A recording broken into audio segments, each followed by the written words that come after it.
Apple co-founder, Steve Jobs, was a big fan of Japan. Not only did he visit the Sony factories in the 1980s, and adopt many of their methods, when he founded Apple, he was also captivated by the simplicity and quality of Japanese porcelain. In Kyoto, an artisan from Kyoto, who won Steve Jobs' devotion, but rather a Takumi, from Toyama named Yukio Shakunaga, who used a technique called etsuseto-yaki, known by only a few. On a visit to Kyoto, Jobs heard of an exhibition of Shakunaga's work. He immediately understood that there was something special about Shakunaga's porcelain. As a matter of fact, he bought several cups, vases, and plates, and went back to the show 3 times that week. Jobs returned to Kyoto several times over the course of his life in search of inspiration, and ended up meeting Shakunaga in person. It is said that Jobs had many questions for him, almost all of them about the fabrication process and the type of porcelain he used. Shakunaga explained that he used white porcelain.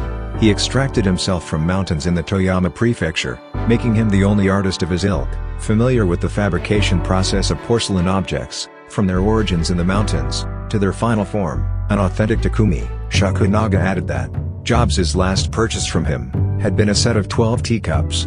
Jobs had asked for something special, a new style. To satisfy this request, Shakunaga made 150 teacups. In the process of testing out new ideas, of these, he chose the 12 best, and sent them to the Jobs family. Ever since his first trip to Japan, Jobs was fascinated and inspired by the country's artisans, engineers, especially at Sony, philosophy, especially Zen, and cuisine, especially sushi. The essence of Zen philosophy is attempting to understand the meaning of life directly, without being misled by logical thought or language. And that's intuition.